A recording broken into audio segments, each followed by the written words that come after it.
Assalamualaikum warahmatullahi wabarakatuh. Waalaikumsalam warahmatullahi wabarakatuh.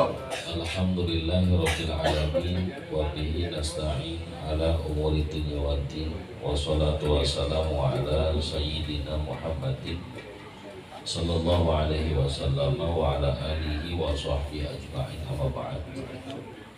Yaqulullahu ta'ala fi kitabihil mubin wa huwa asdaqul qailin. A'udzu billahi minasyaitonir rajim. Yarfa'illahu alladziina amanu minkum walladziina utul ilma darajat. Wa qala Nabi sallallahu alaihi wasallam, talabul ilmi fardhatun 'ala kulli muslim. Al-mukarramun wal muhtaramun yang sama-sama kita muliakan dan sama-sama kita hormati para guru-guru yang hadir. Ada guru kita Ustaz Kamarudin, mudah-mudahan beliau sehat panjang umur. Juga ada guru kita yang baru saja menyampaikan nasihatnya buat kita, Al-Mukarram Ustaz Imam Ami Syauqi, mudah-mudahan beliau selalu sehat juga. Serta ada Ustaz Muhammad Rusli, ada Ustaz Ahen, ada Ustaz Fikri, serta Ustaz Mahmud, juga Ustaz-Ustaz yang lainnya. Kita doain semuanya guru-guru kita diberikan keberkahan oleh Allah Subhanahu wa Ta'ala. Juga para sesepuh, para orang tua, para hujjaj yang hadir, mudah-mudahan orang tua kita semuanya diberikan sehat panjang umur. Seluruh jamaah yang hadir, alhamdulillah, mudah-mudahan hadirnya kita menjadi sebab Allah selalu berikan kita hidayah dan selalu Allah berikan kita ampunan serta dilimpahkan rahmat dari Allah Subhanahu wa Ta'ala, serta semua hajat dan doa kita dikabul dijabah oleh Allah Subhanahu wa Ta'ala. Hadirin yang dirahmati Allah, alhamdulillah, puji syukur karena kita masih diberikan banyak nikmat. Salawat salam semoga tercurah limpahkan kehadiran Nabi Sayyidina Muhammad SAW. Mudah-mudahan kita jadi umat yang mendapatkan syafaatnya fi yaumil akhir nanti. Amin. Seyogianya ini malam jadwal abang saya, Dr. Kiai Haji Mulyadi Effendi. Sehubung beliau masih di jalan mungkin, atau mungkin masih acara, saya nggak paham. Kemungkinan datang 1:30. Tunggu siang. Ya kita doain aja biar beliau sehat. Amin. Dan perdana memang sebagaimana sudah dimaklumatkan sebelumnya bahwa PPH ini program barunya akan ada guru-guru yang mengisi tiap minggunya. Di minggu pertama ada Kiai Mulyadi, nanti selanjutnya guru-guru yang lainnya dengan bahasan kita masing-masing. Jadi supaya jamaah semakin berkualitas ibadahnya. Amin ya Allah. Hadirin yang dirahmati Allah Subhanahu wa Ta'ala, sekedar ngingetin diri saya, umum kita kalau ada air segini nih, kejatuhan tai cecek masih mau diminum apa enggak? Kan tai cecek dikit tapi banyak. Banyakkan airnya apa tai cecek? Airnya. Tapi mau minum apa enggak?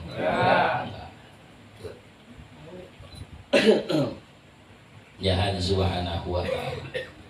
Tapi beda lagi kalau ada duit 100.000.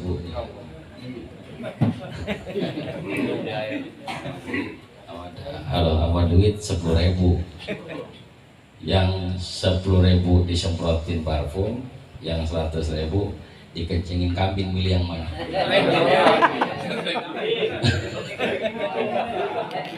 Milih yang mana? Ya perengus ya kan itu ya. Cepek gitu. Ya hadirin yang dirahmati Allah Subhanahu wa Ta'ala. Tapi saya nggak ngomongin kencing kambing, enggak. Ketika kita sholat, saat kita sholat, salah satu yang membatalkan kan kejatuhan najis, baik di tempat, pakaian, atau fil badan atau fil jism. Padahal najis itu pun belum tentu besar, entah itu najis mutawasithah, entah mukhafafah atau mughalladhah. Atau hadis yang satu lagi itu ada najis banget. Nah, hadirin yang dirahmati Allah Subhanahu wa taala. Kalau bicara banding antara pakaian kita yang kejatuhan najis, najisnya nggak banyak. Ketimbang najisnya lebih banyak pakaian yang sucinya, bener. Tapi kalau ngaji fikih, kira-kira sholat kita yang pakaiannya ada najis diterima apa enggak? Enggak. Nah, ma'asyiral hadir, kata Nabi, majtama'al halal wal haram, ketika berkumpul antara yang halal dengan yang haram, illa ghalabal halal wal haram, maka yang dimenangkan itu menjadi haram. Ini kemudian menjadi kaidah dalam fikih. Biasanya dalam kaidah fikih itu, kalau nggak salah, Guru Komar, saya jarang baca kitab, itu dalam kitab Faraidul Bahiyah kalau nggak salah. Saya ngaji tahun berapa itu? 90-an. Nggak pernah buka lagi. Ya subhanahu wa ta'ala. Ketika berkumpulnya sesuatu yang halal dan yang haram, maka yang terjadi adalah haram. Paham ya Pak? Bukan ngangguk-ngangguk doang. Toto ngantuk.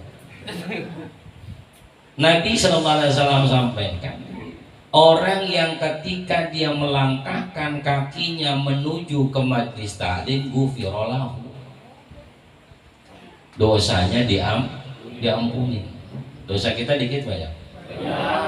Enggak ngaku, saya tahu padahal. Ya, ini ada subhanahu wa ta'ala. Dosa kita banyak. Kalau bicara dosa yang dulu-dulu, apalagi di masa dulu ya, zaman dulu kan orang dikit yang sholat jarang. Ya orang nggak dikit. Makin kemari alhamdulillah sholat orang banyak, yang sholat juga makin banyak. Jadi subhanahu wa ta'ala. Dulu orang ke mushola tuh aneh. Tanya ada orang tua dulu dah. Ke masjid aneh. Sekarang sama juga sebetulnya. Ya. Cuman rada lebih aneh lagi, Islam kok nggak sholat itu lebih aneh lagi.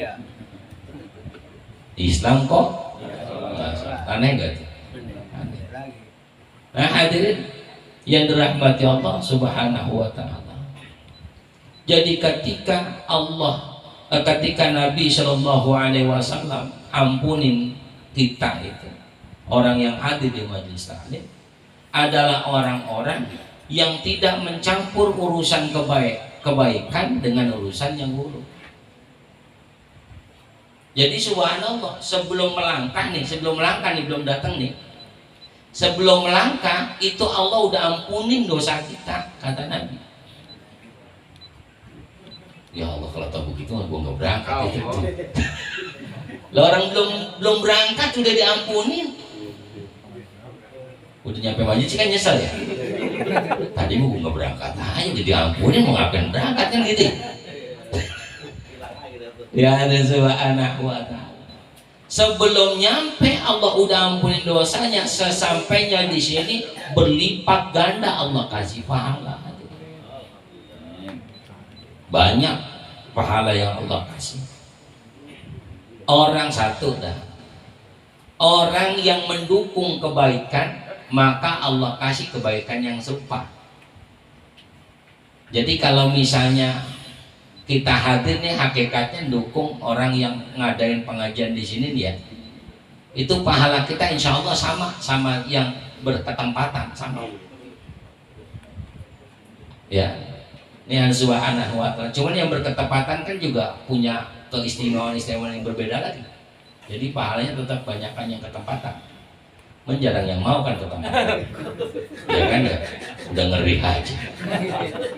Padahal panitia nggak nyuruh nyediain apa-apa, enggak. Sebetulnya kayak begini-gini nih, ini nggak perlu disediain, bungkus aja nggak apa-apa. Ya. Ini hadirin yang dirahmati Allah Subhanahu wa Ta'ala. Sampai di sini hadirin yang dirahmati Allah, ada silaturahim kita satu sama lain. Ada dua yang Allah kasih, pahala nambah, rezeki berkah.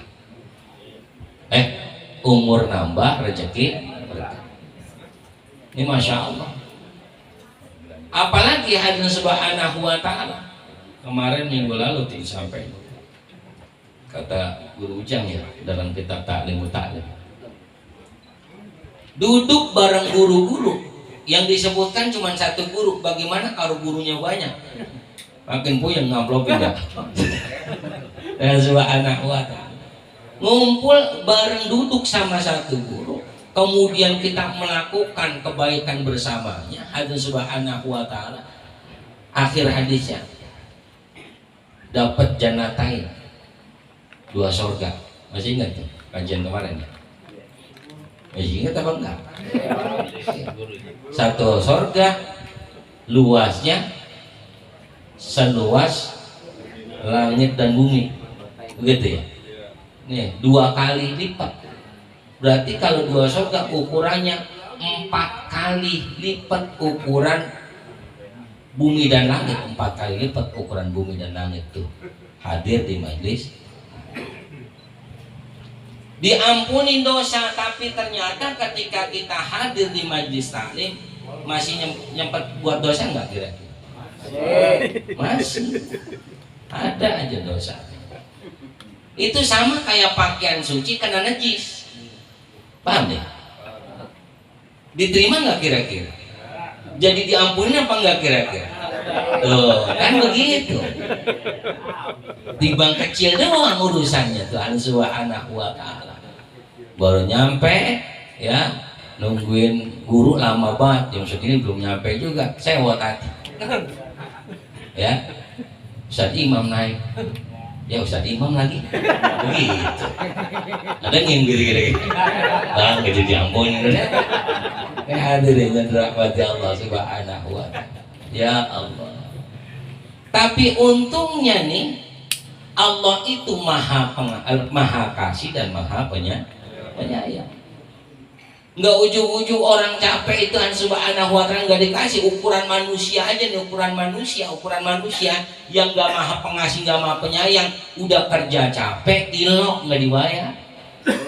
Itu ukuran manusia. Maka Allah yang maha pengasih dan penyayang, meskipun ketika kita hadir di majlis taklim udah benar Allah ampunin dosa kita, dalam majlis taklim ada aja dosa yang kita lakuin, mungkin Allah nggak jadi ngampunin kita. Untungnya orang yang hadir sampai kelar ada doa penutup majlis itu, subhanakallahumma wa bihamdika astaghfiruka. Itu zikir favorit. Sebab kalau udah zikir itu berarti habis pengajian. Ada astaghfiruka wa atubu ilaik.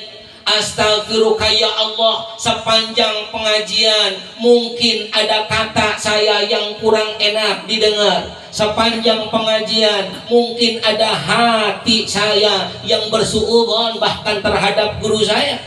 Sepanjang pengajian ya Rabb, mungkin ada salah dari tingkah saya yang kurang sopan terhadap orang yang lebih tua dari saya. Subhanahu wa Ta'ala, astaghfiruka, saya minta ampun kepada Engkau.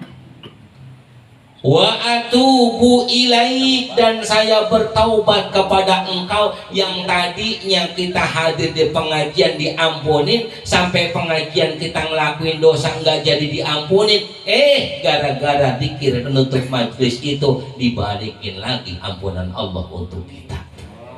Subhanallah. Saya seringkali sampaikan bahwa jalur surga paling enak majlis taklim.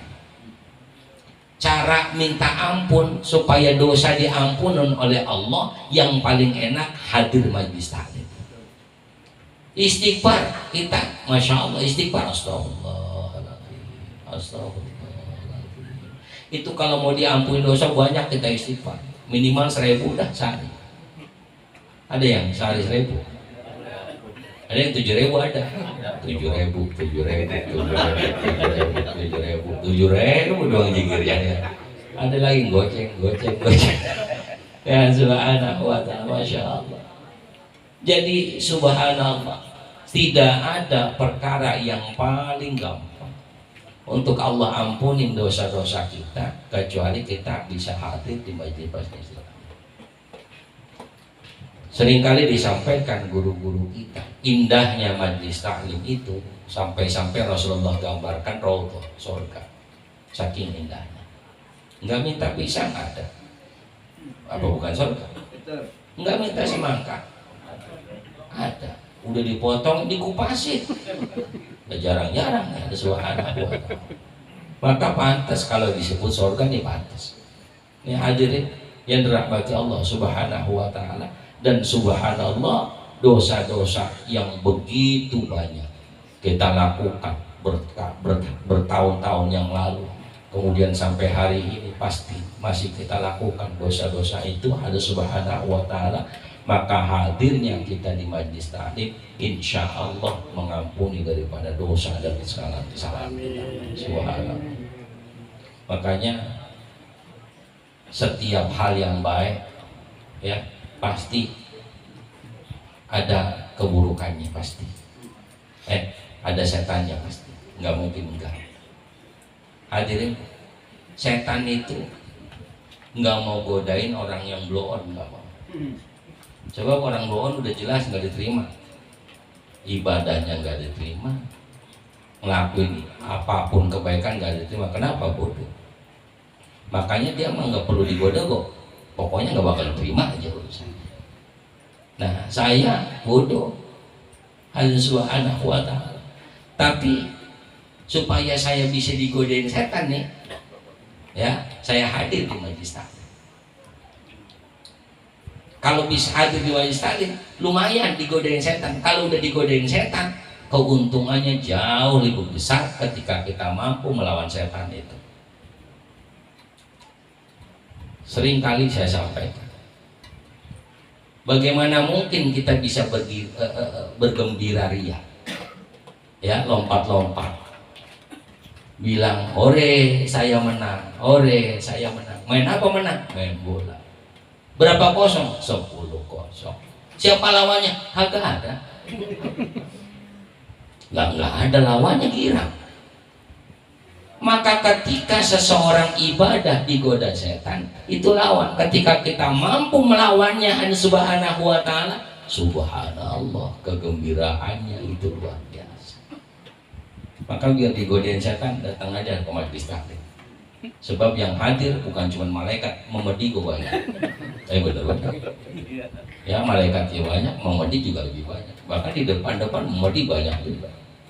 Memedi ini kalau malaikat hadirnya kita di sini, malaikat ya taqasyahum, dia kumpul, dia mintain ampun kepada kita. Hafathul malaikat kumpul di sini. Tapi di luaran itu, di sini ya setan ada, di luaran ada, di rumah juga nungguin. Itu setan. Siapa? Bini kita, bukan. Terus lu setan lu. Terus begitu lagi, bukan. Subhanahu wa ta'ala. Ya. Ini hadirnya dirahmati Allah subhanahu wa ta'ala. Cuman mereka menjelma itu macam-macam. Bisa jadi kadang bini kita jadi setan, kadang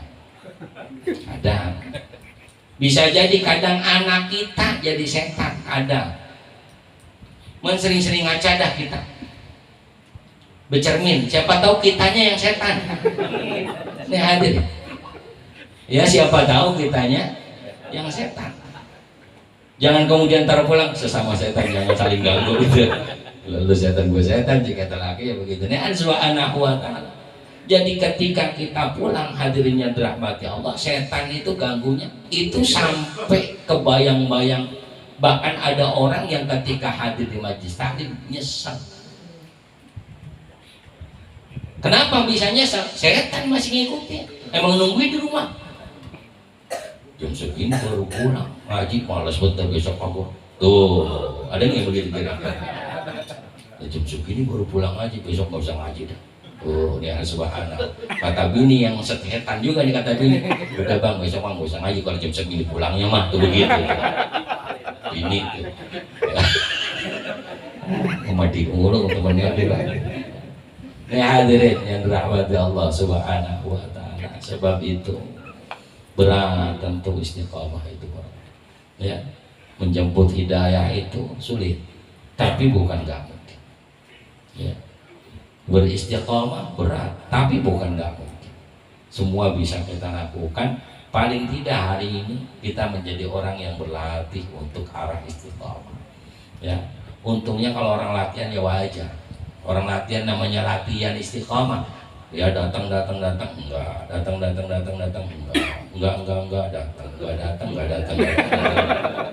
Ya namanya latihan. Masih wajar. Ya, enggak bakal dimarahin apa, masih latihan. Orang latihan nyetir, nabrak juga masih wajar ya nggak? Latihan. Main hadroh masih latihan, suaranya apa berantakan tabuannya masih wajar latihan. Tapi kalau yang kayak begini kan udah ahli, udah enak didengarnya. Orang kalau latihan istiqomah sampai jadi istiqomah, nyaman rasanya istiqomah. Rasanya kalau nggak hadir tuh masya Allah, bawanya nggak enak aja, bawanya pengen ngaji aja. Belum waktunya sholat subuh, udah pengen subuh. Ya, saking istiqomahnya begitu. Hadirin yang dirahmati Allah Subhanahu wa taala, ihdinas siratal. Makanya ya, hadiahkan kepada kami keistiqomahan. Hadiahkan, berikan kepada kami keistiqomahan. Tunjukkan kepada kami jalan yang lurus, jalan yang istiqomah. Sulit orang ketemu jalan lurus itu, ihdinas siratal mustaqim itu bisa didapat karena istiqomah. Nggak bisa nggak istiqomah. Antum nggak bakal nemu jalan yang bener-bener jalan yang menuju Allah, sulit. Kecuali kalau kita bisa istiqomah, baru ketemu yang namanya jalan yang menuju kepada Allah itu. Bahwa kadang-kadang kita udah jalan, itu saya ingat betul. Bapak saya bilang gini, waktu mondok jangan pindah-pindah kalau belum kelar itu. Sebab kenapa? Orang mondok itu kayak orang gali sumur. Di sini digali, belum sampai kelar udah pindah, air belum keluar. Sono gali lagi, air belum keluar udah pindah lagi. Di sini gali lagi, air belum keluar, pindah lagi, terus begitu suara. Akhirnya yang keluar paling air keringat, ya enggak? Mau minum air keringat? Kan enggak. Yang subhanahu wa ta'ala. Maka istiqomah itu kayak begitu. Istiqomah terus sampai betul-betul Allah kasih hidayah kepada kita. Ya, sampai Allah betul-betul kasih petunjuk yang benar-benar